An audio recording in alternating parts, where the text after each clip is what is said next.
Welcome to Silent Queen's Reckoning. I'm so glad you could join us today. Now let's dive right into the story. Chapter 1. Margaret Blackwood placed a check for $120 million on the tea table and told her daughter-in-law to leave before the twins were born. The room went silent. Not because of the money. In the Blackwood family, money was usually discussed with the boredom other people reserved for weather. The silence came from the way Margaret said it, soft and polished, as if she were offering condolences at a funeral instead of buying a living wife out of her own marriage. Sophia Blackwood looked at the check without touching it. $120 million. Printed neatly. Signed already. Made payable to Sophia Elise Blackwood. Across from her, Margaret sat with perfect posture in a pale blue suit, silver hair pinned into an elegant twist, pearls at her throat, expression tender enough for witnesses and cold enough for truth. Beside the fireplace stood Nathaniel Blackwood, Sophia's husband, the billionaire heir to Blackwood Atlas Group, a man who could command acquisition rooms without raising his voice and apparently could not look his wife in the eye. Near the window, his secretary held both hands over her stomach. Clara Voss was 26, blonde, fragile, and visibly pregnant beneath a cream knit dress. The swell of her belly was not large yet, but the room had arranged itself around it like a shrine. Her lashes trembled. Her mouth stayed parted in a performance of innocent fear. Every few seconds, her fingers moved protectively over the place where Margaret Blackwood's future heirs were supposedly growing. Twins. That was the word Nathaniel had used 15 minutes earlier, after asking Sophia to sit down. Clara is pregnant. Sophia had not moved. With twins. Margaret had clasped her hands as if receiving a blessing. Now the check sat between them like a verdict. "You have always been graceful," Margaret said. "That is why I believe you will understand what must happen." Sophia raised her eyes. "What must happen?" Nathaniel shifted.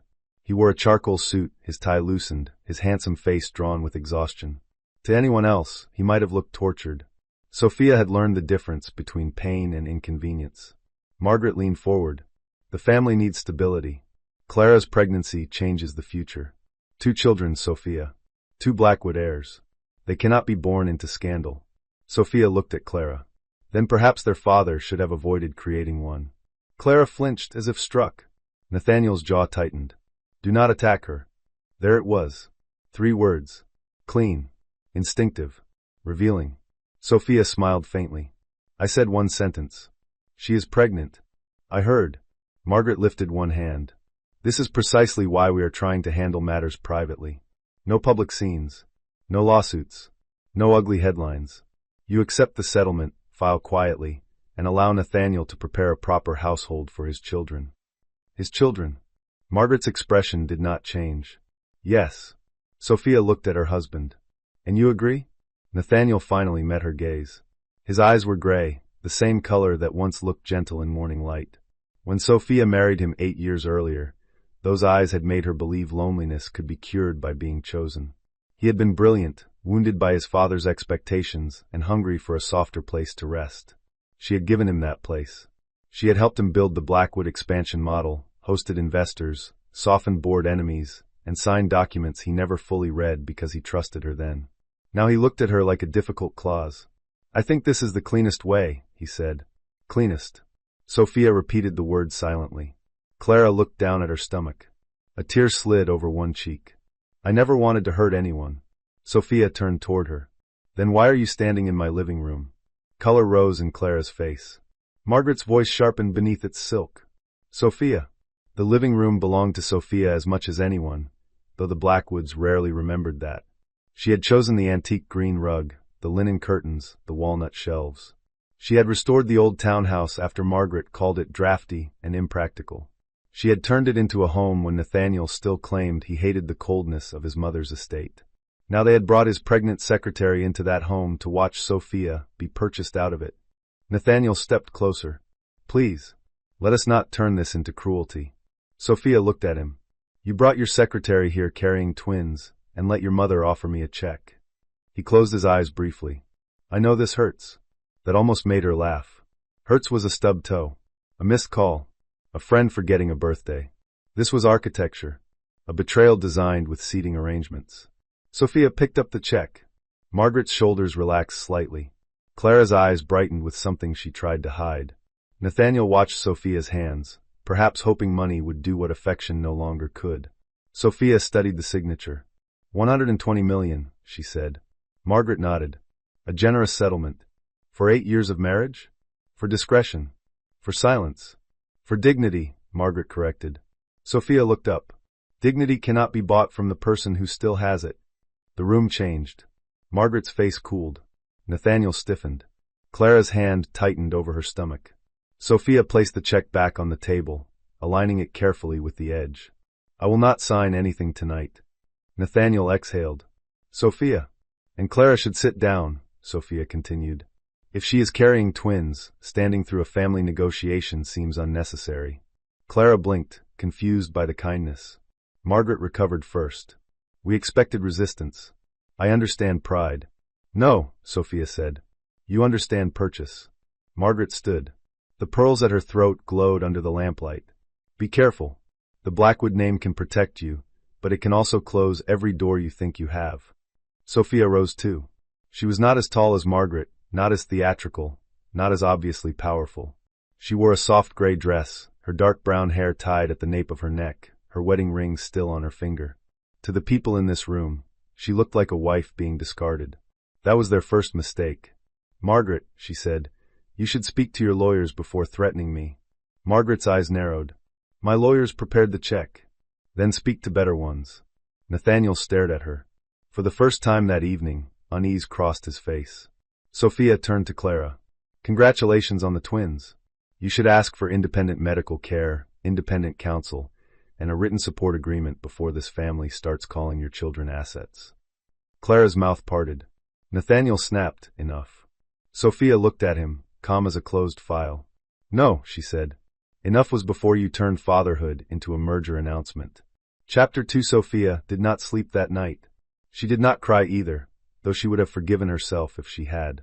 Instead, she sat in the library with the door locked, a cashmere blanket over her knees, and every major Blackwood Atlas agreement from the last decade open across the long oak table. The house was quiet. Nathaniel had left with Margaret and Clara after realizing Sophia would not perform the breakdown they needed. He had texted at midnight. We need to talk when you are calmer. She had not answered. Calmer was a word men used when a woman stopped being useful. At 2 a.m, Sophia opened the family trust agreement. The Blackwoods believed power belonged to blood. They said it at dinners, at board retreats, at weddings where old women in diamonds studied younger women like breeding prospects. Margaret had built her life around the idea that the Blackwood line must continue through sons, heirs, portraits, and controlled marriages. That was why Clara's twins mattered. Not because they were children, because Margaret thought they were leverage. Sophia turned to the inheritance provisions. There it was. Section 11. Any child legally recognized by a Blackwood descendant could inherit, but voting control over Blackwood Atlas Group remained bound to the guardian steward provision until the youngest recognized heir reached 25. The guardian steward was not automatically the biological parent. It was the person named in the continuity instrument executed by the previous controlling chairman. Nathaniel's late father, Arthur Blackwood, had named Sophia. Not Nathaniel. Not Margaret. Sophia. Arthur had done it 4 years earlier after a board crisis nearly exposed Nathaniel's reckless side deal in Dubai. Sophia had resolved it privately, preserved the company, and refused credit. Arthur had called her into his study afterward and said, My son has ambition. You have judgment. Empires need the second more than the first. Sophia had not told Nathaniel. Arthur had advised against it. He will either be grateful or humiliated, Arthur had said, and I do not trust him to choose gratitude. Sophia had hated that sentence then. Now it sat in the room like prophecy. She opened the next file, the shareholder covenant from Blackwood Atlas's private restructuring. Margaret and Nathaniel had forgotten another detail.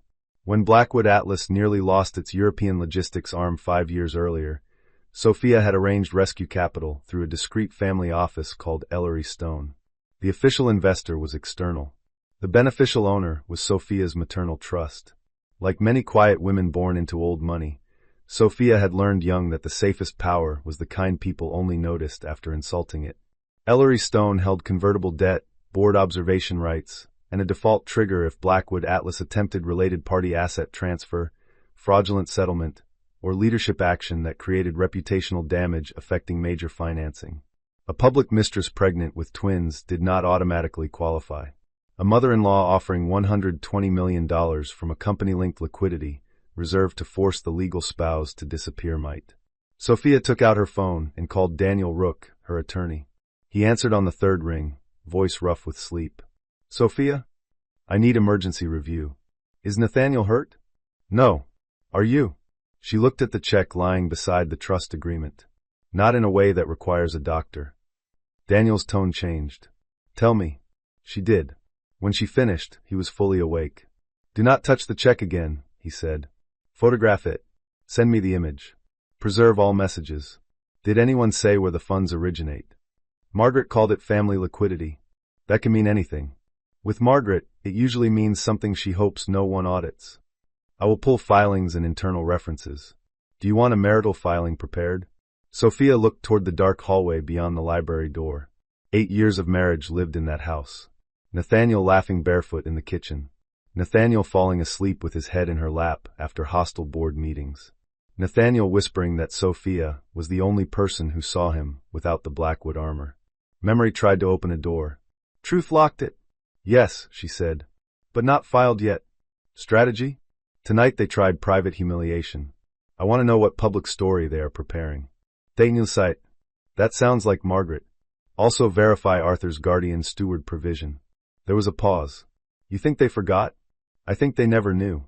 Nathaniel did not read it? Nathaniel reads summaries written by people he already believes. Daniel's voice sharpened with professional interest. If Clara's twins are recognized and the company faces continuity risk, your authority may increase, not decrease. Exactly.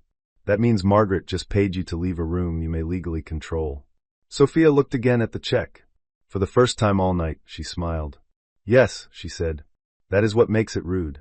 Chapter 3 Nathaniel Blackwood spent the morning, after the check, convincing himself Sophia would take the money. It was easier than admitting she had frightened him. He stood in his office on the 56th floor of Blackwood Atlas Tower, looking down at Manhattan with a coffee he had not touched. His reflection in the window looked controlled. Dark hair, gray eyes, tailored navy suit, the public face of a man praised in magazines for modernizing an old empire. Underneath, his nerves moved like exposed wires. Sophia had not called. She always answered eventually. Not because she was weak, but because she believed problems became worse when ignored. That had been one of her most useful qualities. She could be hurt and still organize a solution. Angry and still read a contract. Exhausted and still sit beside him in a boardroom, passing him notes that saved him from his own impatience. He had mistaken that reliability for permanence. His office door opened. Clara entered with a tray she did not need to carry. She had been promoted out of administrative work weeks ago, but she still performed small acts of care around him because she knew how much he liked feeling needed. You didn't eat, she said. Nathaniel turned from the window. I'm not hungry. Clara set the tray on the side table and approached slowly. Her cream blouse skimmed her stomach. She looked softer in daylight, less theatrical than she had in Sophia's living room. Fear had replaced triumph. Did she call? Clara asked. No. Clara bit her lip. Maybe that's good. Nathaniel almost laughed. With Sophia, silence is rarely good. The words came out too honestly. Clara heard it. Her face changed. You sound like you admire her. I know her. Do you still love her? He looked away too quickly. Clara's eyes filled. Nathaniel. He rubbed his forehead. This is not the morning for that. It is exactly the morning for that. I am carrying your children. Your mother told me you were done with Sophia. You told me the marriage was only legal. He closed his eyes. Only legal. He had said that in a hotel room in Chicago while Clara cried because she hated hiding. At the time, it felt close enough to truth. He and Sophia had not shared a bed in months. Their conversations had become efficient. She watched him with a distance he resented, because it suggested she saw more than he wanted known. But legal was not a technicality when fortunes, houses, inheritance, and children stood behind it. His phone rang. Margaret. He answered on speaker because Clara was already watching him like a verdict. Did she reach out? Margaret asked. No. Then we pressured gently. I have arranged for a society item to mention your separation. Nathaniel straightened. Mother. Do not use that tone. The narrative must be set before Sophia creates one. Clara whispered. Narrative? Margaret heard her. Clara, darling, do not worry. We will protect you and the twins. Nathaniel walked to his desk. What exactly did you tell the columnist? Nothing false. That you and Sophia have been living separate lives. That the family is preparing for joyful news. That Sophia will be treated generously. His stomach tightened. Do not publish anything yet. It is already scheduled. Cancel it. Nathaniel, weakness now will cost us. I said cancel it. There was silence. Margaret was not used to being challenged by her son before noon. Did Sophia say something to you? She asked. No. That's the problem. Margaret's voice cooled. She is a lawyer with wounded pride. Do not mythologize her. Nathaniel looked at the framed photograph on his desk. Sophia at Lake Como 3 summers earlier, hair loose in the wind, laughing at something he said. He had kept the photo because it made him look like a man capable of being loved without performance. You offered her $120 million in front of Clara, he said quietly. A clean solution. A provocation. She is barren, Nathaniel. The word hit the office like ice. Clara looked down. Nathaniel's hand tightened around the phone. Do not say that again. Margaret did not apologize. She has given the family no heir. Clara has. That is reality. Nathaniel ended the call. The office went quiet. Clara touched her stomach. She really couldn't have children? Nathaniel looked at her sharply. That is not something you discuss. But your mother said. My mother says what helps her win. Clara stepped back, eyes wounded. And what do you say? Nathaniel had no clean answer. Before he found one, his assistant called through the desk line. Mr. Blackwood, Daniel Rook's office just sent preservation notices to corporate counsel, family counsel, and the trust administrators. Nathaniel went still. Clara whispered, What does that mean? Nathaniel stared at the city below. It meant Sophia had stopped being a wife in pain and become counsel with standing. It meant the check had not bought silence. It had purchased war. Chapter 4 Margaret Blackwood had built her reputation by smiling while other people discovered she had already won. By noon, the smile was gone. She sat in her private office at the Blackwood estate, a limestone mansion overlooking the Hudson, surrounded by portraits of dead men whose wealth she had spent her life defending. Her personal attorney, Graham Pell, stood near the desk with a tablet. He had the pale, anxious look of a man reading bad news to someone who believed bad news was disloyal. Explain it again, Margaret said. Graham cleared his throat. Daniel Rook has issued preservation demands related to the check, the funding source, communications regarding Ms. Voss's pregnancy, proposed divorce terms, and any discussion of Mrs. Blackwood's removal from residence or governance interests. Governance interests? Yes. Sophia has no governance interests in Blackwood Atlas. Graham hesitated. Margaret saw it and hated him for it. Say it. She may. The room seemed to harden. Margaret leaned back slowly. Through what? Ellery Stone. She stared at him. Ellery Stone is a financing partner. It appears to be controlled by a trust connected to Mrs. Blackwood. For several seconds, Margaret did not move. Then she laughed once, not because it was funny, but because rage needed a shape. Impossible. Graham said nothing. Arthur would have told me. Still nothing. Margaret's face changed. Arthur. Her late husband had been many things, proud, strategic, capable of cruelty when necessary. But near the end, he had become intolerably fond of Sophia. He called her steady. He asked for her opinion. He trusted her in rooms where Margaret believed blood should have been enough. What else? Margaret asked. Graham looked as though he would rather resign. There is a guardian steward provision in Arthur's continuity instrument. I know the trust. This provision is separate from the general family distribution schedule. It names Mrs. Blackwood as interim steward over certain voting and continuity rights if Nathaniel has recognized minor heirs and the company faces governance instability. Margaret rose. No. Graham lowered his tablet. It was executed 4 years ago. No. Witnessed by 2 independent counsel. Margaret's hand struck the desk. A porcelain paperweight rattled. Arthur gave Sophia control over my grandchildren's inheritance? Not direct inheritance. Stewardship oversight. Do not decorate the knife. Graham wisely stopped speaking. Margaret turned toward the window. The estate gardens were winter bare, all clipped hedges and cold stone. She had spent decades believing she understood the architecture of Blackwood power. Men inherited, women preserved, outsiders were tested, and wives without children remained guests no matter how long they stayed. Arthur had changed the locks without telling her. Because of Sophia. The door opened. Rebecca Blackwood entered without knocking. She was Nathaniel's younger sister, 32, sharp-featured, stylish, and permanently irritated by any woman praised more than herself. "Mother, what is happening? Nathaniel is ignoring my calls." Margaret did not turn. "Sophia is making trouble." Rebecca rolled her eyes. "Of course she is. I told you we should have offered less." 120 million made her feel important. Graham looked down at the floor. Margaret faced her daughter. "Sophia may control Ellery Stone." Rebecca stopped. "What?" "And your father named her in a continuity instrument." Rebecca's mouth opened, then closed. For once, she looked like a child who had discovered adults had secrets. "Why would he do that?" she whispered. Margaret's voice went flat. "Because he forgot his wife was still alive." Rebecca sank into a chair. "Can we challenge it?" Graham answered carefully. "Potentially. But if the document is valid, attacking it may force disclosure of why Arthur believed the provision necessary." Margaret's eyes narrowed. "Which means?" "It may reopen the Dubai matter." Rebecca looked up quickly. "Nathaniel's side deal?" Graham did not answer. He did not need to. Margaret closed her eyes.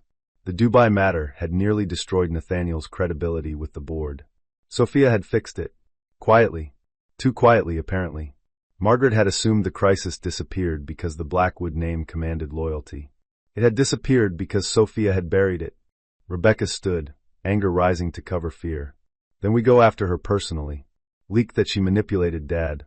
Leak that she could not have children and resented Clara. People will understand." Graham winced. Margaret looked at her daughter. "Do not speak like a fool in front of counsel." Rebecca flushed. "I'm trying to help." "Then be quiet." Margaret turned back to Graham. "Find a weakness." "In Sophia?" "In every document she thinks protects her." He nodded. After he left, Rebecca crossed her arms.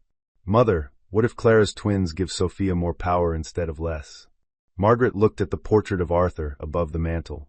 For the first time in years, she hated a dead man. "Then," she said, "we make sure Sophia never becomes necessary." Chapter 5. Sophia met Clara 3 days later, in a private medical clinic lobby. It was not planned. Sophia had come for her own appointment, one she had scheduled before the check, before the twins, before her marriage turned into a board problem. Clara sat near the window wearing a camel coat too large for her shoulders, staring at a consent form with both hands trembling. When she saw Sophia, her face went white. "Mrs. Blackwood." Sophia paused. Clara looked around as if searching for Nathaniel, Margaret, or any person who could tell her what role to play. There was no one. Only a quiet lobby, soft music, and a nurse behind frosted glass. "Clara," Sophia said. The younger woman stood too quickly, then winced and pressed a hand to her stomach. Sophia's instinct moved before her anger did. "Sit." Clara obeyed, embarrassed. Sophia sat 2 chairs away, leaving space between them. For a minute, neither spoke. Then Clara said, "I did not know you would be here." "I assumed that. I can reschedule. You are pregnant with twins. You should keep your appointment." Clara blinked rapidly. "You are very calm. People keep saying that like an accusation." "I mean," Clara swallowed. "If I were you, I would hate me." Sophia looked at her. "Do you want me to?" The question unsettled Clara more than anger would have. She looked down at the consent form. "I do not know what I want." It was the first honest thing Sophia had heard from her. The nurse called another patient. The lobby settled again. Clara whispered, "Margaret wants me to sign something." Sophia's attention sharpened. "What?" "A prenatal family protection agreement." That is what she called it. She said it guarantees support, housing, medical care, trust funds after birth. Clara's fingers tightened on the paper. "But it also says the children will be raised under Blackwood family supervision if I am considered unstable." Sophia closed her eyes for one brief second. There it was. Margaret had moved from buying out the wife to containing the mistress. "Did you bring it?" Sophia asked. Clara hesitated. "Clara, I am not your friend. But I am not Margaret. If you sign something you do not understand, you will regret it." The younger woman reached into her bag and pulled out a folded packet. Sophia accepted it and read the first page. Her jaw tightened. The agreement was worse than expected. It granted generous financial support, but the conditions allowed the Blackwood family trust to seek custody control if Clara violated moral conduct provisions, discussed family matters publicly, entered relationships deemed harmful to the children, or failed to follow approved medical and security protocols. In plain language, Margaret intended to own the babies and manage Clara as a visitor. Sophia handed it back. Do not sign this. Clara's eyes filled. Nathaniel said it was standard. Nathaniel says standard when he has not read. He would not take my children. Sophia looked at her. He let his mother offer me money to disappear while you stood in my living room. Clara's face crumpled. The words were cruel only because they were true. I loved him, Clara whispered. Sophia looked away.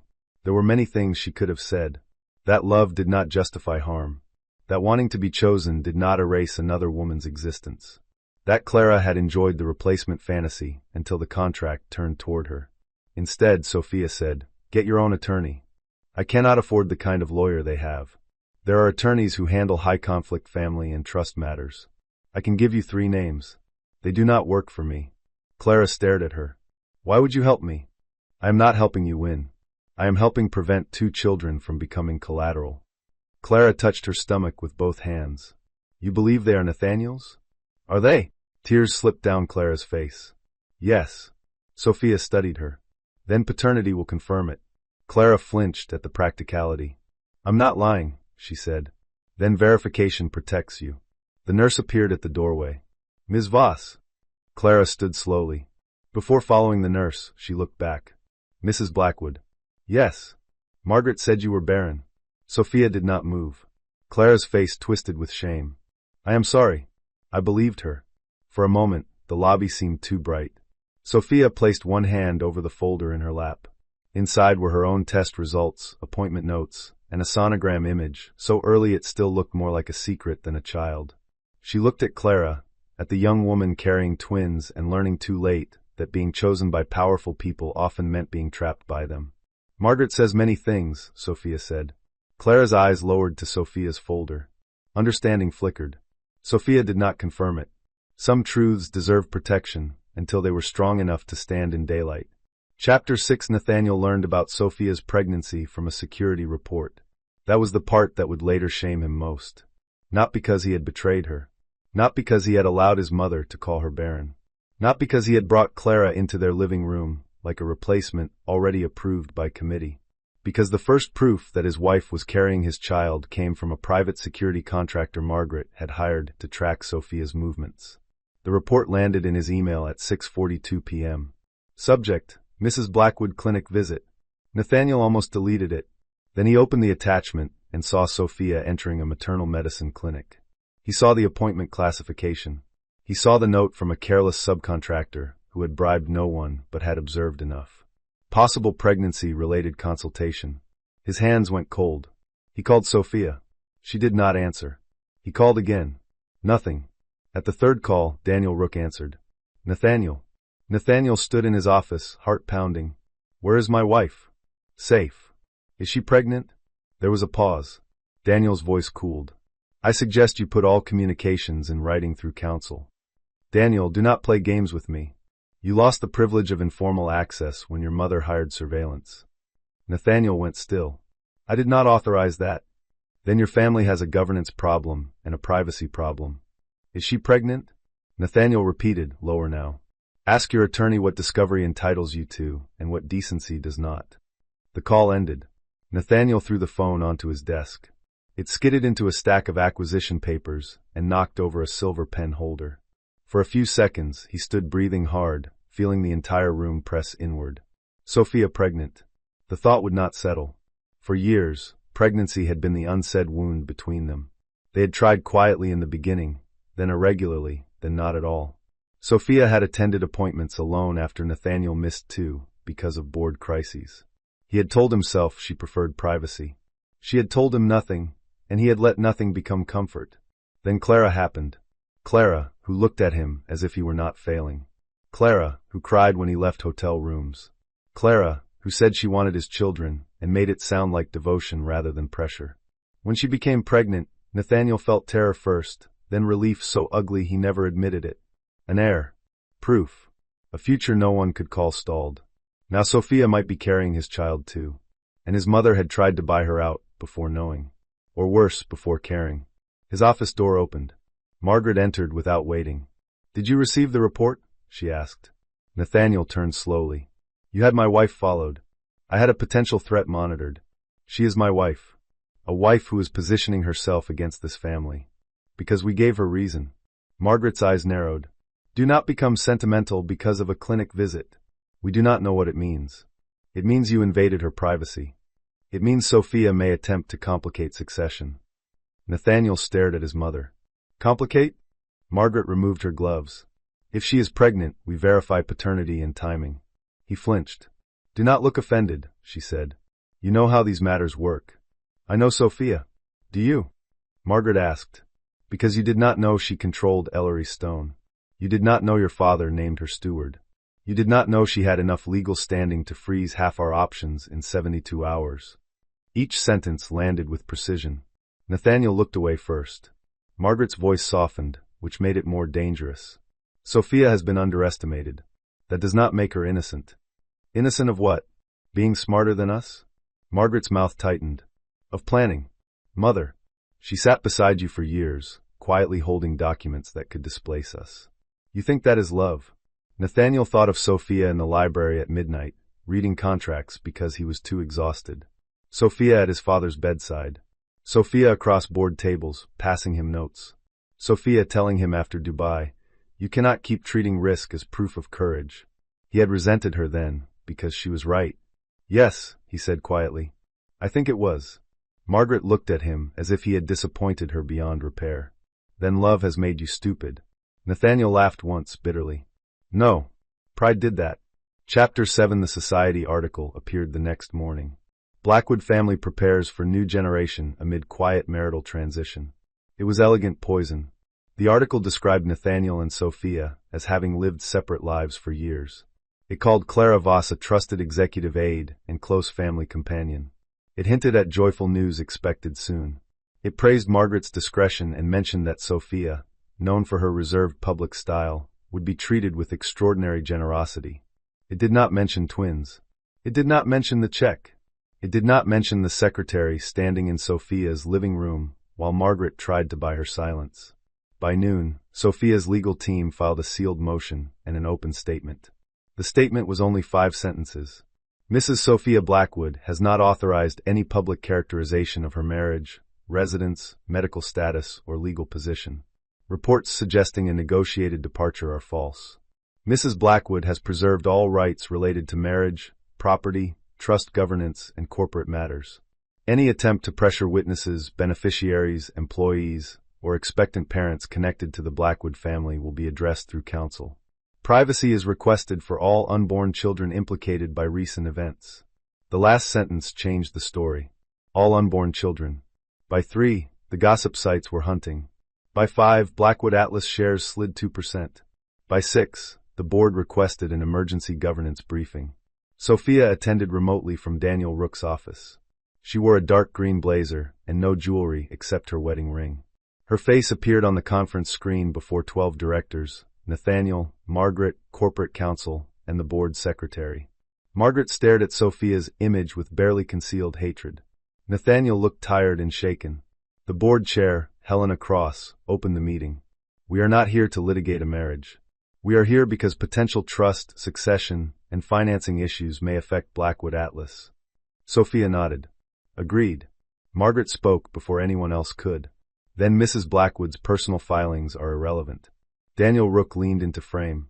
They are relevant if family actions intersect with corporate liquidity, trust control, or coercive settlement funded by company-adjacent reserves. Corporate counsel shifted uncomfortably. Helena looked at Margaret. Was the proposed $120 million payment sourced from personal funds? Margaret's chin lifted. Family funds. That is not an answer. The Blackwood family office maintains liquidity. Sophia spoke calmly. The check was drawn from a Blackwood legacy account pledged in part to support executive continuity obligations. The room went still. Nathaniel looked at his mother. Margaret did not look back. Helena turned to corporate counsel. Is that accurate? Counsel hesitated. Preliminarily, the account is connected to family office assets, but has cross-collateral relevance under certain agreements. One director muttered, Jesus. Margaret's face hardened. This is being exaggerated. Sophia said, I have no interest in exaggeration. The check exists.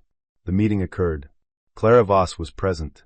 The proposed payment was offered in exchange for my quiet departure after Ms. Voss's pregnancy with twins was disclosed. The words twins entered the boardroom like an alarm. Helena removed her glasses. Ms. Voss is pregnant with twins? Nathaniel answered, voice low. Yes. Another director asked, and paternity? Nathaniel's jaw tightened. I am the father. Sophia did not react.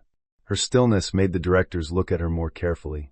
Helena said, Mrs. Blackwood, your statement referenced unborn children plural beyond Ms. Voss. Are you making a medical disclosure? Daniel began. My client is not required. Sophia lifted one hand slightly. Daniel stopped. She looked directly at Nathaniel through the screen. I am pregnant. No one spoke. Nathaniel closed his eyes.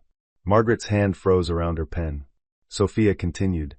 I had intended to disclose it privately before my husband's affair, Ms. Voss's pregnancy, and the proposed buyout were presented to me as a completed family decision.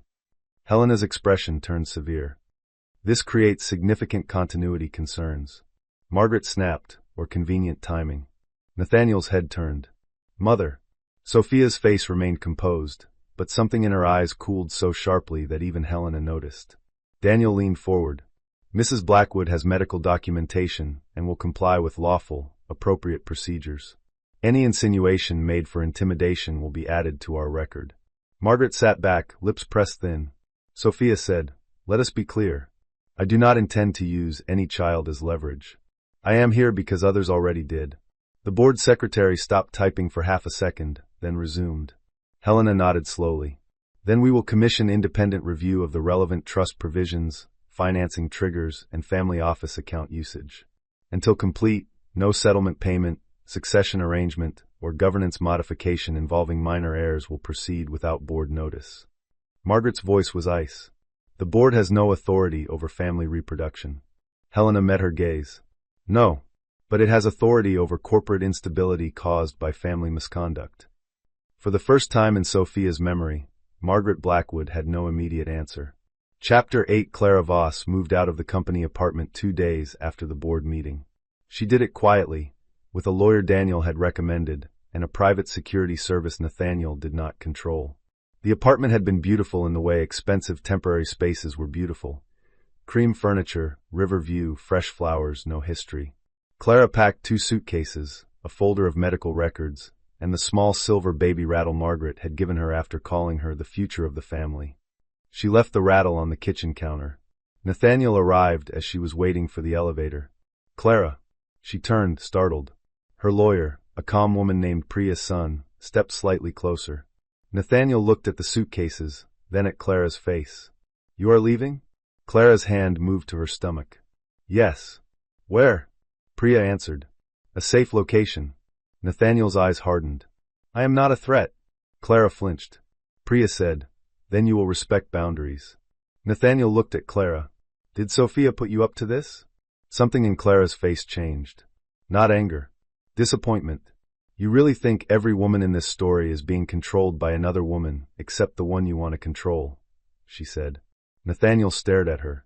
Clara's voice shook, but she kept going. Sophia told me to get my own lawyer. That is all. Your mother gave me a contract that could take my children if I became inconvenient. You told me it was standard. He looked away. Did you read it? She asked. His silence answered. Clara laughed softly, miserably. Of course. I would not let her take your children. You let her call your wife barren. The word struck him. You let her offer money to erase Sophia. You let me stand there while it happened. I thought it meant I was loved. Now I think it meant I was next. Nathaniel stepped closer.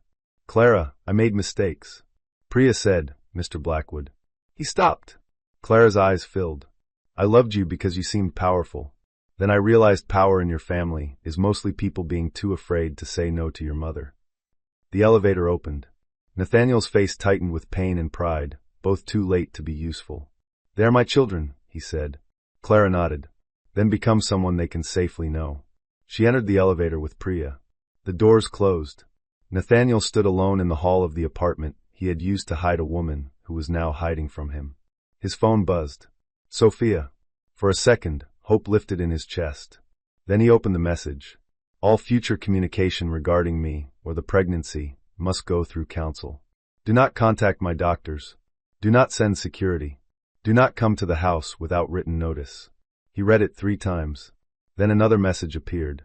I am changing the locks. Chapter 9. The Blackwood townhouse became quiet after the locks changed. Not empty. Not dead. Quiet. Sophia spent the first evening walking through each room and removing the objects that belonged more to performance than memory. Nathaniel's framed magazine covers went into storage. Margaret's gifted silver candlesticks went into a box for return. The photographs from formal galas remained, but only because Sophia wanted to decide later whether history should be preserved or released. In the library, she found a note Arthur had written years earlier tucked inside an old annual report. Sophia, if Nathaniel is wise, he will ask your advice before he needs rescue. If he is foolish, make sure the company survives the lesson. She sat with the note for a long time. Arthur had known his son better than anyone wanted to admit. That knowledge did not make him innocent. He had built the Blackwood machine that made Nathaniel hungry and Margaret ruthless. But near the end, he had tried to install one ethical break. Sophia wondered if she had mistaken being named a steward for being valued as family. The next morning, Daniel arrived with a full briefing team. Julia Hart, forensic accountant. Mason Vale, trust litigator. Elise Monroe, communications strategist. They spread documents across Sophia's dining table and began turning humiliation into procedure. Julia traced the $120 million check. The funds were drawn from Blackwood legacy liquidity, she said. Technically family office, but cross-referenced in several corporate stability agreements. Using it for personal spousal removal creates serious disclosure issues. Mason reviewed the guardian steward clause. Strong language. Arthur anticipated minor errors and governance instability. Margaret can challenge, but she risks discovery into why Arthur bypassed her and Nathaniel. Elise handled media. We do not respond emotionally. We position Sophia as protecting privacy, children, and corporate stability. No attacks on Clara. No insults. No details about pregnancy unless legally necessary. Sophia nodded. Daniel watched her from across the table. You understand this will get uglier? Yes. Margaret will try to make you look calculating. I am calculating. Elise smiled. That is not the quote. Sophia almost laughed. Daniel continued. Nathaniel may try remorse. The room quieted slightly. Sophia looked down at Arthur's note, now sealed in a protective sleeve. Remorse is not a strategy, she said. At 4 that afternoon, Nathaniel's remorse arrived in the form of flowers. White roses. 40 of them. A handwritten card. Sophia, I am sorry for everything. Please let me see you. I need to know you and the baby are safe. Sophia read the card once. Then she handed it to Daniel. Scan it.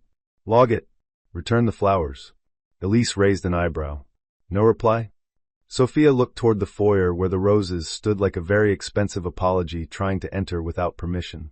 He knows I am safe, she said. He wants to know whether he still has access. The flowers were returned within the hour. That evening, Nathaniel called Daniel, furious.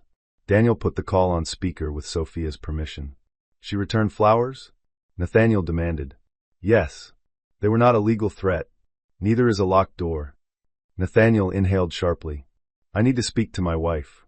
Sophia listened from the other side of the table, one hand resting gently on her stomach. Daniel said, You may submit a written request. This is insane. She is pregnant with my child. And entitled to medical privacy, emotional safety, and legal counsel. Daniel, tell her I love her. The room went still. Sophia closed her eyes. There it was. The sentence she had wanted for months, arriving after another woman carried his twins and his mother tried to buy her out. Daniel looked at her. Sophia shook her head once. Daniel said, Good evening, Nathaniel. He ended the call. Sophia opened her eyes. For one moment, pain crossed her face so openly that everyone at the table looked away. Then she straightened the documents before her. Continue, she said. Chapter 10. Margaret's counterattack began at a luncheon. It was always going to begin at a luncheon. She invited 12 women to the Blackwood estate. Trustees, wives of directors, 2 museum patrons, 1 retired judge, and a columnist who pretended she was only there for charity planning. The table was set with ivory china and winter flowers. Clara was absent. Sophia was not invited. That absence was the point. Margaret waited until dessert to sigh. I only hope the children are protected, she said. The retired judge glanced at her. Children? Margaret's mouth tightened delicately. I should not speak. The columnist leaned in. Margaret, you know discretion is safe here. It was not. Everyone knew that. Margaret counted on it. There are pregnancies involved, Margaret said softly. Real lives. Fragile futures. And unfortunately, certain adults see unborn children as instruments of control. One trustee's wife murmured, "How awful." Margaret lowered her eyes. "I blame myself. I welcomed Sophia into the family despite concerns. She is intelligent, of course. Very intelligent. But warmth cannot be taught." By evening, the phrase had traveled. Warmth cannot be taught. By morning, it appeared in a blind item about a cold society wife using legal maneuvers against an expectant mother of twins. By noon, Sophia's team had the source chain. Elise looked almost delighted. She is predictable. Sophia read the blind item without expression. Daniel said, "We can ignore it." "No," Sophia said. "Not this one." He looked at her. She is using Clara and the twins as sympathy, while trying to control them privately. Release the prenatal agreement. Elise sat straighter. Redacted? Names protected where necessary. Leave the custody control language visible. Daniel nodded slowly. That shifts the narrative. It tells the truth. Within 4 hours, the public story changed again. The cold wife became the woman who warned the pregnant secretary not to sign away custody rights. The benevolent mother-in-law became the matriarch whose agreement allowed family supervision over Clara's children if she failed moral conduct standards. Clara's attorney released a one-sentence statement. Ms. Voss is represented independently and will make decisions regarding her pregnancy and children free from coercion by any family member, employer, or spouse. The word spouse was not accidental. Nathaniel saw the statement during a board preparation meeting and went pale. Margaret saw it at the estate and threw a porcelain cup against the fireplace. Rebecca called it betrayal. Sophia called it Tuesday. That evening, Margaret came to the townhouse. She arrived without notice, which meant she was stopped at the new security desk Sophia had installed in the vestibule. The guard called upstairs. Sophia looked at the camera feed and saw Margaret standing in a sable coat, face carved from fury. Daniel advised against allowing her in. Sophia considered. Then she said, "Let her into the front sitting room. Record everything." Margaret entered like a queen forced to use a public entrance. Sophia waited near the fireplace in a black dress, one hand at her side, the other holding a cup of tea. She did not offer Margaret one. "You released a private family document," Margaret said. "You circulated a public lie. That agreement was meant to protect the twins. From their mother? From instability." Sophia set down her cup. "You define instability as any woman you cannot command." Margaret stepped closer. "Do not pretend you care about Clara. I care that 2 children are not born into a contract cage. You care about control." "Yes," Sophia said. Margaret blinked. Sophia continued, "Control over my body, my home, my legal rights, my child's future. The company Arthur asked me to protect. I care very much about control when the alternative is letting you purchase obedience and call it family." Margaret's face flushed. "Arthur made a mistake naming you. Perhaps. But he made it legally. You think a document makes you a Blackwood?" Sophia looked around the sitting room, at the house she had restored while Margaret criticized the curtains, at the marriage she had protected while Nathaniel drifted toward admiration elsewhere, at the family that wanted her gone until her hidden authority became inconvenient. "No," she said. "Your family taught me that being a Blackwood is often nothing to aspire to." Margaret lifted her hand. For one sharp second, Sophia thought the older woman might strike her. The guard stepped forward from the doorway. Margaret lowered her hand. Sophia's voice stayed calm. "Do not come here uninvited again." Margaret's eyes shone with rage. "This is not over." "I know. You will lose something." Sophia looked at her. "Margaret, I already did. That is why you are finding me expensive." Chapter 11. The board hearing took place the following Monday in a room with no flowers. That detail pleased Sophia. Blackwood Atlas's directors gathered around a long glass table beneath recessed lights. No portraits. No family silver. No inherited mythology. Just documents, microphones, and men and women who understood that liability did not care about bloodlines. Sophia attended in person. Nathaniel stood when she entered. He looked thinner than he had 2 weeks earlier, his suit immaculate, his face drawn. For a brief moment, his eyes moved to her stomach. She saw pain there, and longing and shame. She did not let any of it decide her next step. Margaret sat beside family counsel, rigid with contained fury. Clara appeared by video with Priya's son beside her. She looked nervous but steadier than before.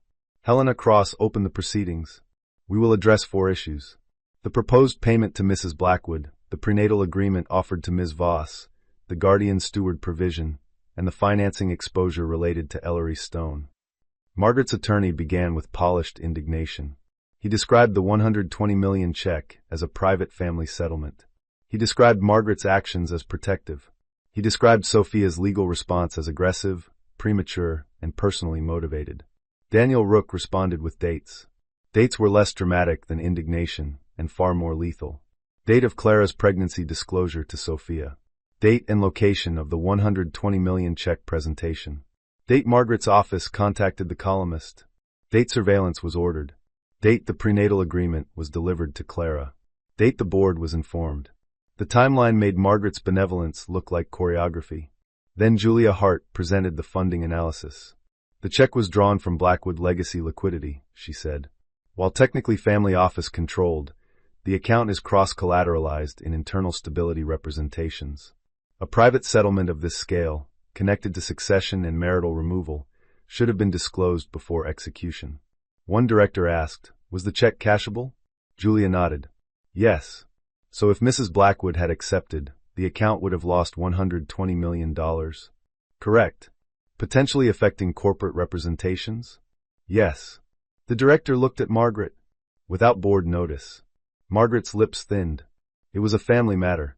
Helena said, "It became corporate when you used a pledged liquidity source." Next came Clara. Priya guided her through the prenatal agreement. Clara confirmed Margaret had urged her to sign quickly. She confirmed Nathaniel had described it as standard. She confirmed no independent counsel had been provided before Sophia warned her. Nathaniel closed his eyes when Clara said that. Margaret stared straight ahead.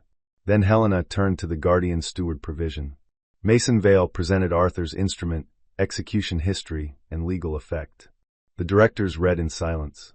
Finally, Helena asked the question Margaret had dreaded. "Mrs. Blackwood, did you know your late husband named Sophia Blackwood as guardian steward?" Margaret's face was stone.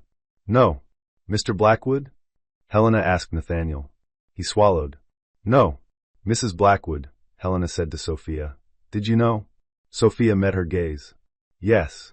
Margaret's attorney pounced. "And you concealed it?" Sophia turned to him. "Arthur instructed me not to disclose it unless the triggering conditions became relevant. They became relevant when minor heirs were used as leverage in a governance dispute. Convenient. Legal." The attorney flushed. Nathaniel looked at Sophia. His voice was rough. "Why did my father choose you?" The question was not on the agenda. No one stopped it. Sophia looked at him for a long moment. Because after Dubai, he understood that ambition without restraint could endanger the company. The room tightened. Nathaniel went pale. Margaret whispered, "Sophia." But the door had opened. Helena's eyes sharpened. "Dubai." Daniel placed a sealed file on the table. "We hope not to introduce this unless necessary. However, challenges to Arthur's reasoning make it relevant." Nathaniel looked down. The Dubai file did not need much explanation. An unauthorized side commitment. A hidden guarantee.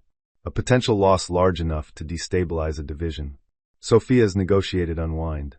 Arthur's subsequent decision to create the guardian steward provision. When Helena finished reading, her expression had changed. Not toward Sophia. Toward Nathaniel. Margaret's face looked carved from ash. The board called a private executive session. Sophia waited in a side room with Daniel. Through the glass, she could see Nathaniel standing alone near the windows. Margaret did not go to him. Clara's video feed had ended. Rebecca was not there. For once, Nathaniel had no woman beside him to absorb the consequence. Daniel said quietly, "Are you all right?" Sophia looked at her husband. "No," she said. "But I am clear." Chapter 12. The board's decision arrived at 6:40. Nathaniel Blackwood would remain interim chief executive for 30 days under restricted authority while a leadership committee reviewed successor options. He lost unilateral control over succession planning, family office coordination, and major financing representations. Margaret was removed from any advisory role connected to trust matters, minor heirs, or family office liquidity tied to corporate stability. Sophia was confirmed as guardian steward under Arthur's instrument, pending any court challenge. Ellery Stone was granted enhanced observation rights. Clara's prenatal agreement was formally disavowed as unauthorized by the company and inappropriate for any corporate-affiliated trust structure. The decision did not destroy Nathaniel. It did something worse for a man raised to inherit command. It supervised him. When the meeting ended, Sophia walked toward the elevator with Daniel. Nathaniel followed. "Sophia." Daniel stopped. Sophia said, "It's fine." Daniel stepped aside but remained close enough to be useful. Nathaniel stood before her, shoulders tense, eyes red around the edges. "I did not know about the surveillance until after." "You still received the report." "I know. And opened it." He flinched. "Yes." The elevator numbers moved slowly above the doors. Nathaniel lowered his voice. "Are you well?" "Medically, yes." "And otherwise?" She looked at him. "You are not entitled to otherwise." Pain crossed his face. "I deserve that." "Yes." He took a breath. "I spoke to Clara. She left the apartment." "Good." "I am arranging independent support." "Through counsel?" "Yes." "Good." He looked down, almost smiling bitterly. "I used to hate when you spoke like that." "Like what?" "Like a verdict." Sophia said nothing. He looked back up. "Now I think I hated it, because you were usually right." The elevator arrived. Sophia did not enter. Nathaniel continued, urgency rising. "I love you." There it was again. This time, not through Daniel. Not written on a card. Spoken in a hallway after a board reduced his power and exposed his shame. Sophia felt the words. She hated that she felt them. "You loved being safe with me," she said. "You loved being understood by me. You loved the version of yourself I helped you maintain. But love that needs another woman's humiliation to feel alive is not love I can live inside." His eyes filled. "I was afraid." "Of what?" "That you saw me too clearly." The answer was honest enough to hurt. Sophia's voice softened, but only slightly. "I did. And Clara did not." "No. She saw what you showed her." He nodded slowly, as if accepting a sentence. "Can I come to the next appointment?" he asked. Sophia's hand moved to her stomach. For a moment, she saw the future as it might have been. Nathaniel beside her, nervous and awed. Margaret pretending restraint. A family repaired before breaking. Children born into complicated love, but love nonetheless. Then she saw Clara in the living room. "The check." Margaret's voice. Nathaniel saying, "This is the cleanest way." "No," she said. He closed his eyes. "Not yet," she added. His eyes opened. She did not offer more. Not yet was not forgiveness. It was a boundary with a door somewhere beyond it, locked from Sophia's side. She stepped into the elevator with Daniel. As the doors closed, Nathaniel remained in the hallway, looking for the first time like a man who understood that access was not a right. Chapter 13. Margaret filed the challenge 3 weeks later. No one was surprised. She contested Arthur's guardian steward provision on grounds of undue influence, lack of full family disclosure, and conflict created by Sophia's marital dispute. The petition was elegant, aggressive, and personally insulting in the way expensive lawyers learned from clients who wanted blood but still needed plausible deniability. Sophia's response was shorter. Arthur was competent. The provision was valid. Margaret's challenge was retaliatory. Discovery should include the Dubai file, family office communications, the $120 million check, surveillance orders, and the prenatal agreement. Margaret withdrew 2 claims within 48 hours. She did not withdraw all. The court hearing took place in a private trust courtroom without cameras. Margaret arrived in black. Sophia arrived in ivory. Nathaniel arrived alone. Clara did not attend but submitted an affidavit confirming Margaret's pressure. That affidavit mattered.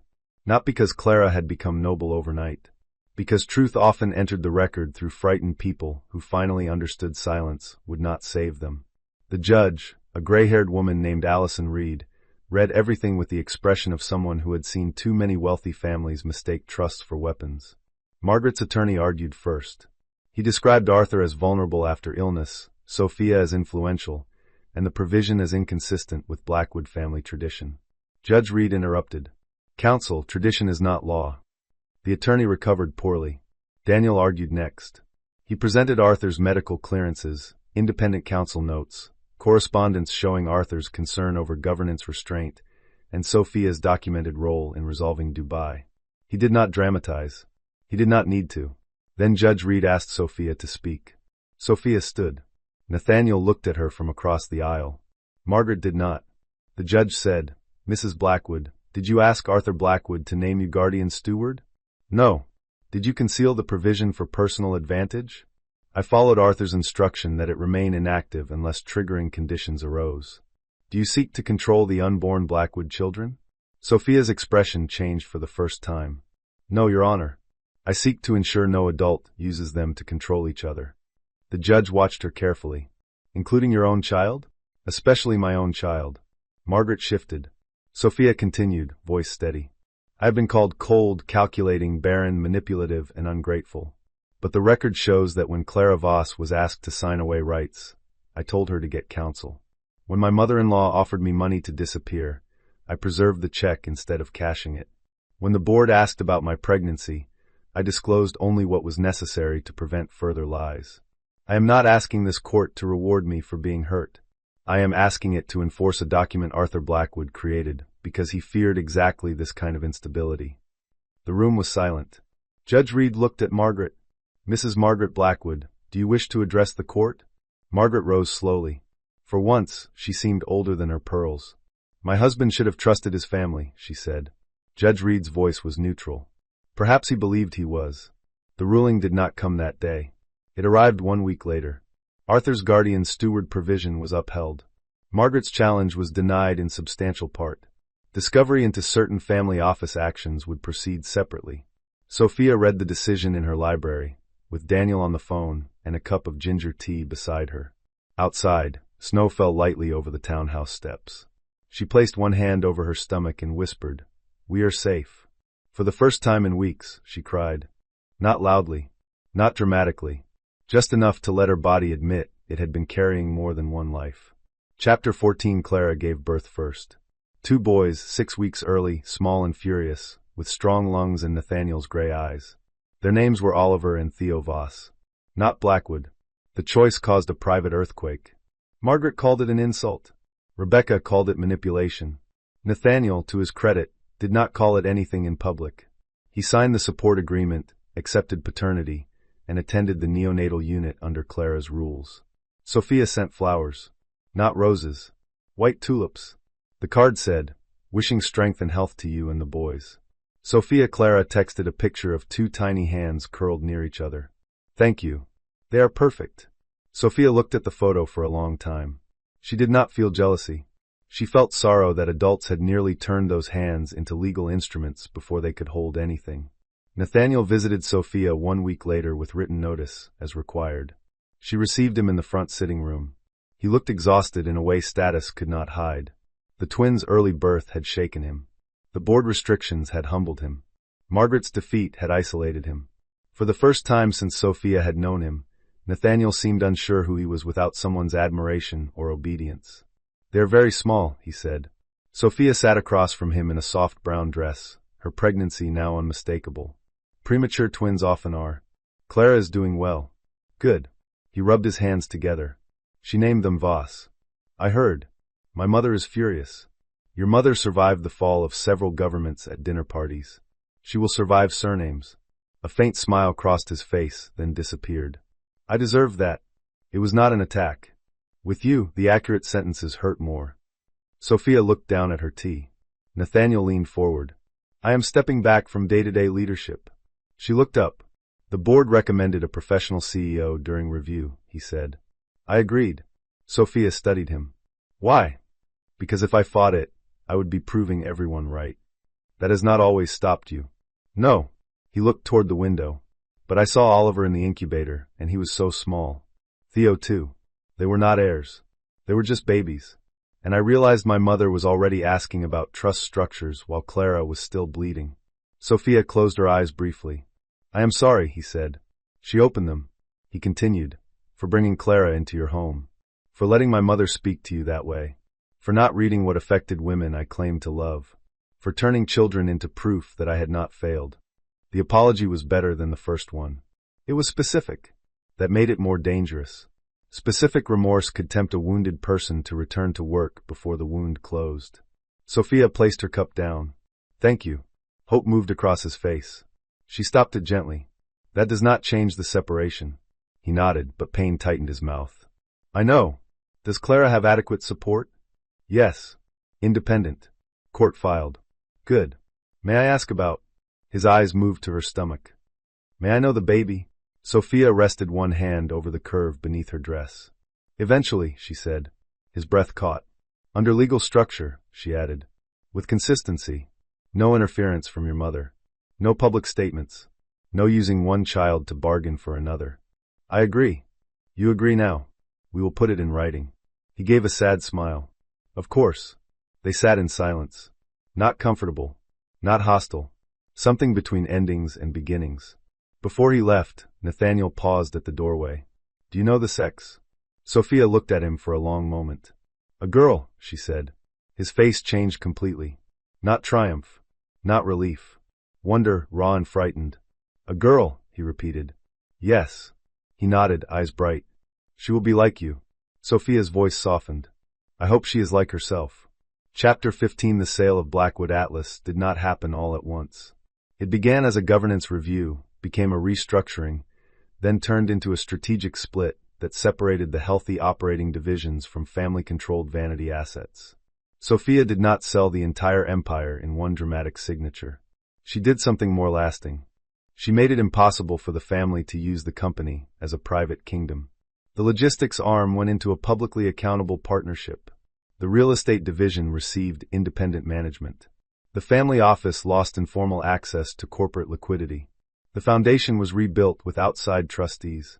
The Blackwood name remained on buildings, but no longer moved money without records. Margaret called it dismemberment. Helena Cross called it modernization. Employees called it overdue.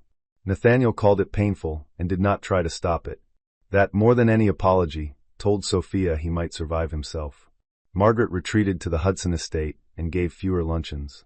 Rebecca married a minor tech investor and moved to Palm Beach, where she told people New York had become vulgar. Clara raised Oliver and Theo in a quiet apartment near the park with a nanny she hired herself and a legal agreement no Blackwood could rewrite over tea. Sophia's daughter was born in late spring during a thunderstorm. Labor was long and difficult.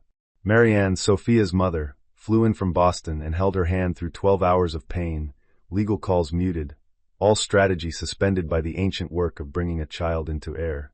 Nathaniel waited outside the hospital suite because Sophia allowed it and because the written agreement said he could. When the baby cried, Sophia cried too. She named her Elise Arthur Blackwood. Arthur for the man who had trusted judgment over blood. Elise for herself, because Sophia had learned that a daughter could inherit not only names, but repaired courage. Nathaniel met Elise the next morning. He washed his hands twice, then sat in the chair beside the bed while Sophia's nurse placed the baby in his arms. His face crumpled at once. Hello, he whispered. Hello, little one. Sophia watched carefully. She did not soften entirely. She did not forget. But she allowed herself to see the truth in front of her, a flawed man holding his daughter like a question he was afraid to answer wrongly. Elise opened one eye and made a tiny offended sound. Nathaniel laughed through tears. Sophia looked away for a moment, not because she was unmoved, but because she had learned not every feeling needed to become a decision. Chapter 16. 1 year later, Sophia stood in the renovated headquarters of the Blackwood Children's Legal Trust and watched Clara's twins try to crawl in opposite directions. Oliver made it under a chair before Clara caught him. Theo slapped both hands on the carpet and shrieked with delight.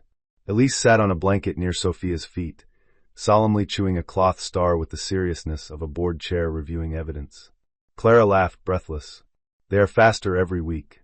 Sophia lifted Elise before she could lunge toward a stack of brochures. That sounds like a governance issue. Clara smiled. She looked healthier now. Still young, still carrying consequences, but no longer arranged as anyone's ornament. Her hair was shorter. Her clothes were simpler. Her eyes clearer. The trust they stood inside offered legal support to expectant mothers and high-control families, employees involved in workplace power abuse, and women pressured into private agreements they did not understand. It was funded partly by penalties recovered from the Blackwood legacy account and partly by Sophia's own foundation. Margaret hated it. That was not the reason Sophia built it. It was only a pleasant side effect. Nathaniel arrived at noon for the children's first joint family mediation review.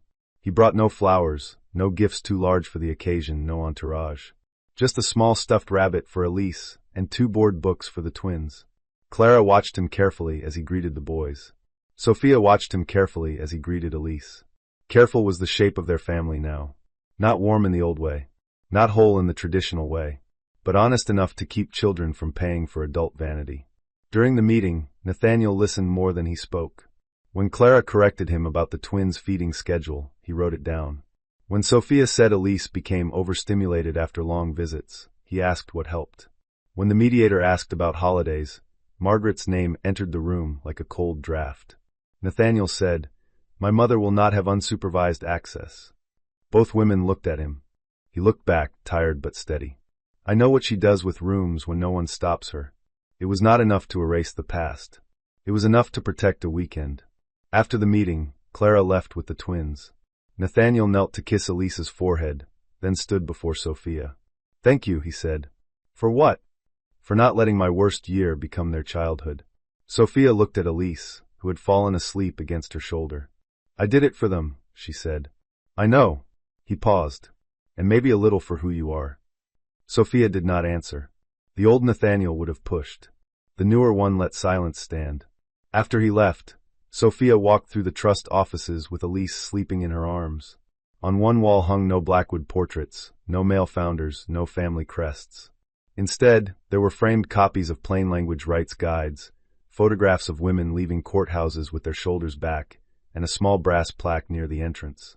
Dignity cannot be purchased from the person who still has it. Marian had wanted the quote larger. Sophia had refused. Some truths work better when people had to step closer to read them. Chapter 17. On Elise's second birthday, Margaret Blackwood sent a gift. It arrived in a white box tied with silver ribbon. Inside was a diamond bracelet small enough for a child and inappropriate enough for Margaret. The card read, "For my granddaughter. Blood remembers." Sophia looked at the bracelet for a long time. Then she sent it back with a note. "Elise is learning hands before ornaments." Nathaniel called 2 hours later, trying and failing not to laugh. "Mother is furious," he said. "That will be familiar for her. She said you insulted the bloodline." "I insulted a bracelet. With you, objects often stand trial." Sophia smiled despite herself. There were moments like that now. Brief, human, not enough to rebuild a marriage and not trying to. They had become co-parents with history. It was not a romance. It was not a tragedy either. It was work. That evening, after the birthday guests left, Sophia sat on the floor of the nursery while Elise stacked wooden blocks into a leaning tower.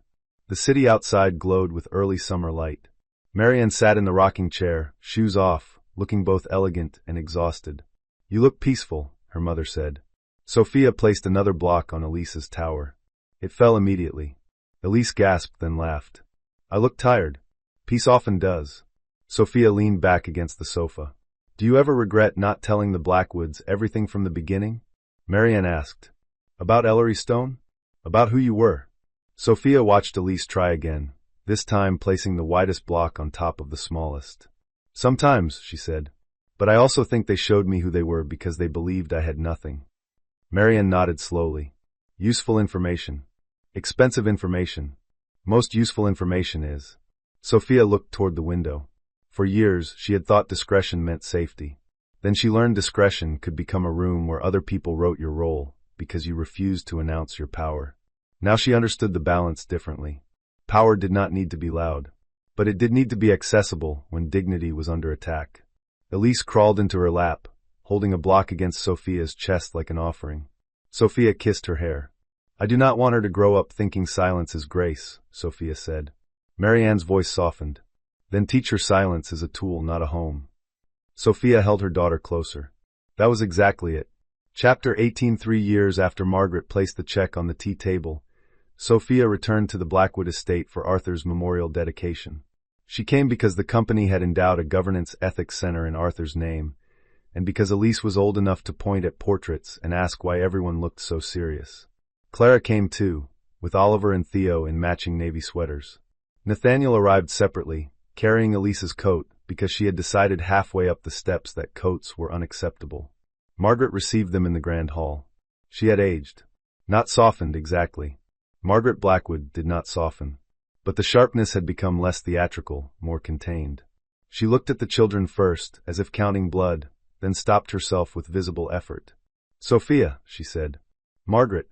Clara's shoulders stiffened. Sophia noticed. Nathaniel did too. "Clara," Margaret said after a pause. The boys look well. Clara held Theo's hand. They are. No darling. No future of the family. No ownership language dressed as affection. Progress sometimes arrived wearing discomfort. During the dedication, Helena Cross spoke about Arthur's late-life commitment to governance restraint.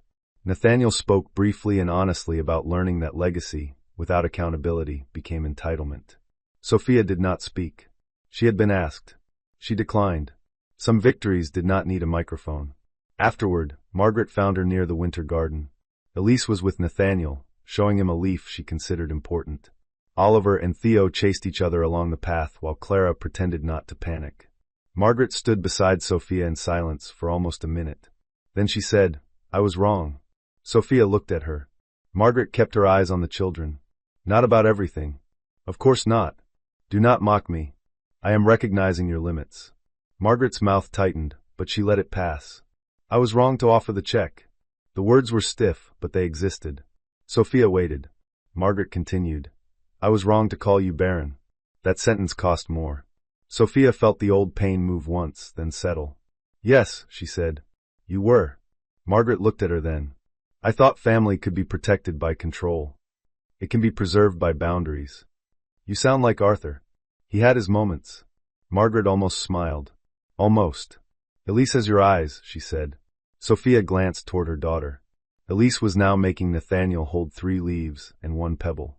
"She has her own," Sophia said. Margaret nodded faintly, remembering perhaps that she had heard that correction before. The children ran past, laughing. For a moment, the estate did not feel like a kingdom or a battlefield. Just an old house filled with small loud lives that had no idea how hard the adults had fought not to make them inherit the worst of it. Sophia watched them and felt something unclench. Not forgiveness exactly. Not forgetting. Something steadier. Proof that a woman could survive being priced, judged, replaced, doubted, and still refused to pass the wound forward. Chapter 19. That night, Sophia returned to her townhouse with Elise asleep in the back seat. The city was soft with rain. Street lights blurred against the windows. Nathaniel had offered to drive behind them, then accepted when Sophia said security was enough. He was learning. Slowly, unevenly, but learning that love for a child did not give him automatic access to the mother. At home, Sophia carried Elise upstairs, changed her into pajamas without fully waking her, and tucked her beneath a quilt embroidered with tiny moons. On the nursery shelf sat the wooden block Elise had once offered like a medal. Sophia had kept it there because motherhood had made her sentimental in ways she no longer mocked. Downstairs, she made tea and opened the old file box Daniel had returned after the final trust matters closed. Inside lay a copy of the $120 million check. Cancelled. Never cashed. Preserved as evidence. Sophia held it under the lamp. Once, that check had been meant to measure her worth. To price her silence. To tell her that a wife without visible power could be removed if the number was large enough and the room cold enough. Now it looked almost small. Paper. Ink. A signature from a woman who had mistaken money for destiny. Sophia placed the copy into a new folder labeled History. Not pain. Not proof. History. She walked to the window with her tea. The townhouse was quiet around her. The kind of quiet she had once confused with waiting. Now it meant safety. Choice. A life where no one could walk in with a check and mistake her stillness for surrender. Her phone buzzed. A message from Clara. The boys are still talking about Elise's leaf collection. Thank you for today. Sophia smiled and replied. Tell them Elise has declared herself curator. Then a message from Nathaniel. Thank you for letting me be there. Sophia read it, waited a moment, and answered. Keep earning it. His reply came after several minutes. I will. She set the phone down. The rain continued. Upstairs, Elise slept. Somewhere across the city, Clara was probably trying to convince twins that bedtime was real. Nathaniel was perhaps sitting alone with the weight of what he had lost and the responsibility of what remained. Margaret was in her estate with her portraits and maybe a little less certainty. Sophia did not need all of them healed to be whole. That was the lesson. For years, the Blackwoods believed she was valuable because she was graceful, useful because she was quiet, replaceable because she had not produced an heir on their schedule. Then the secretary became pregnant with twins. The mother-in-law wrote a $120 million check, and everyone discovered the woman they tried to buy was the only one who knew how to keep the children, the company, and herself from becoming property. Sophia lifted her tea and looked at the rain-bright city. She had not disappeared. She had become impossible to remove. Chapter 20. Margaret's final mistake was believing reputation could still be repaired with a ballroom. 6 months after Arthur's memorial, she hosted the Blackwood Winter Benefit at the Hudson Estate. Officially, it raised money for early childhood medical care. Unofficially, it was Margaret's attempt to reclaim the family image after years of headlines had reduced her from matriarch to cautionary tale.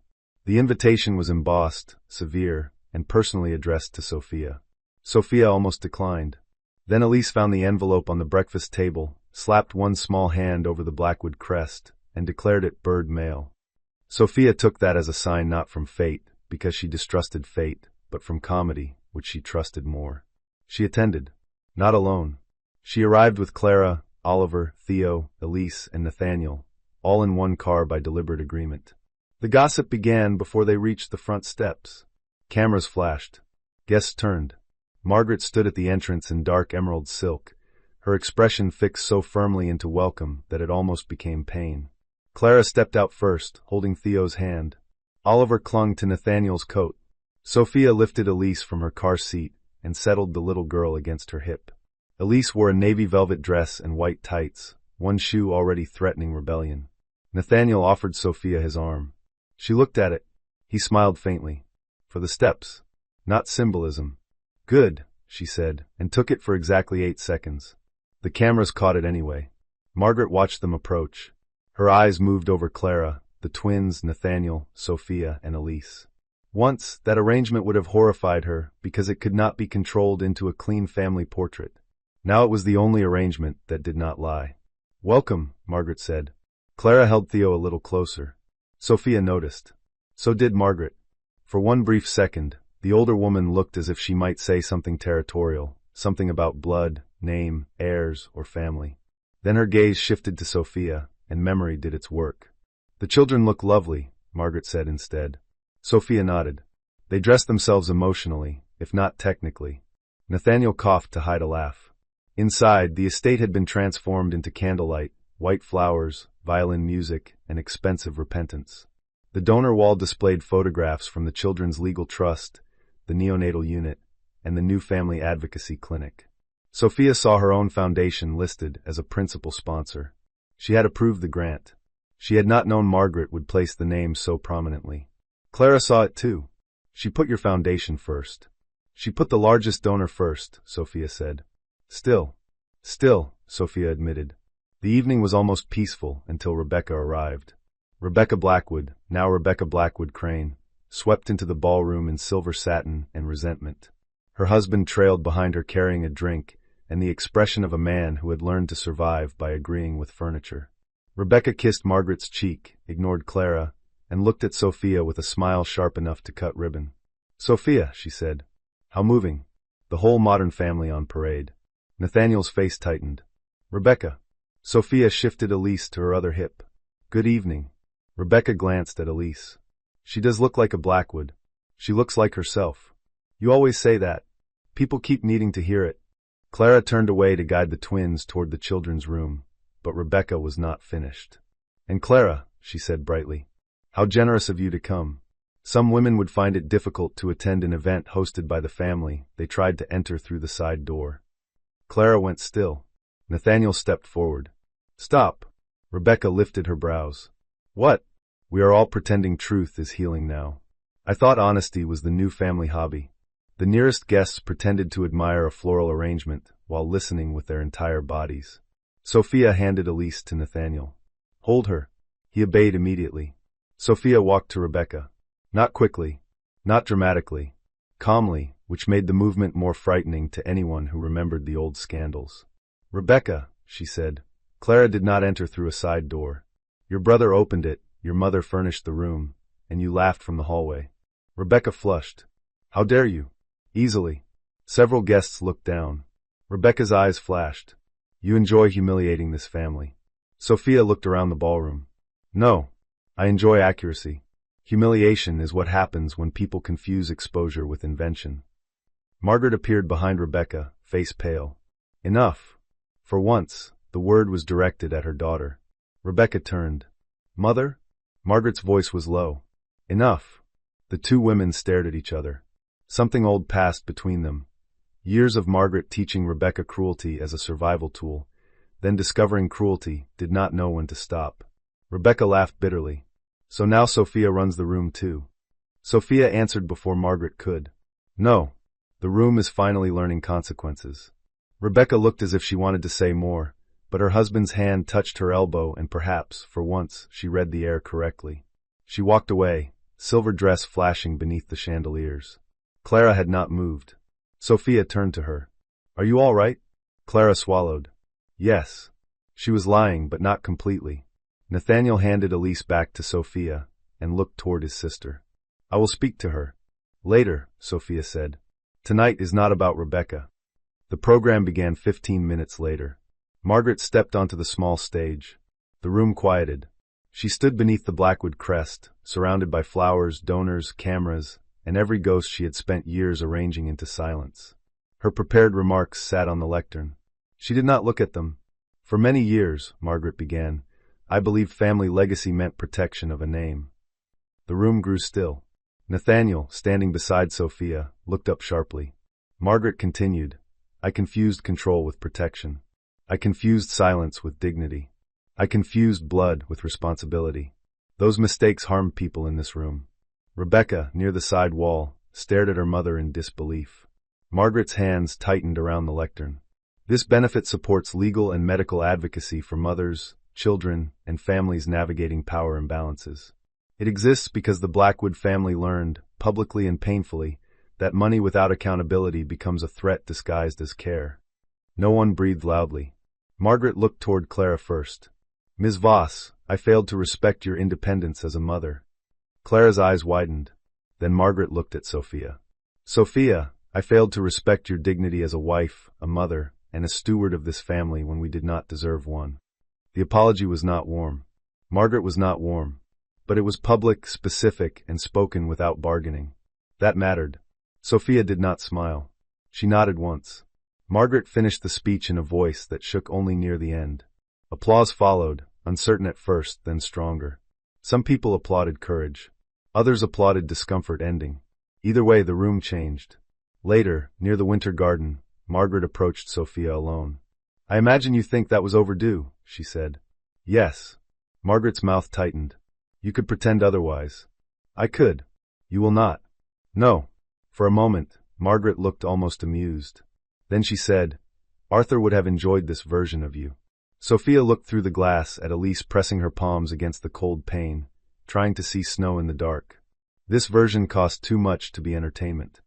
Margaret nodded faintly. Yes, I suppose it did. They stood in silence, not reconciled, not enemies in the old way. Two women who had loved power differently, one through control and one through restraint, both learning that children remembered the rooms adults built around them. Chapter 21 The Blackwood Children's Legal Trust opened its second office the following spring. It occupied 2 floors of a renovated brick building near the courthouse. No marble lobby, no intimidating portraits, no receptionist trained to make frightened women feel underdressed. The walls were warm white. The chairs were comfortable. The consultation rooms had glass panels in the doors, so no conversation felt like a trap. Sophia walked through before the ribbon ceremony with Elise on one side and Clara on the other. Oliver and Theo ran ahead under Nathaniel's supervision, though supervision mostly meant he followed them with the expression of a man negotiating with weather. No running, Nathaniel called. Theo ran faster. Oliver shouted, We are walking quickly. Clara covered her mouth to hide a laugh. They learned that from your legal team. Sophia looked at the boys. Plausible deniability is not a toddler value. Elise tugged her mother's hand. What is deniability? Nathaniel looked alarmed. Please do not answer that yet. Sophia smiled. It means adults making things too complicated. Elise considered this, then nodded as if adults had disappointed her expectations exactly. The ceremony was small by Blackwood standards and large by Sophia's.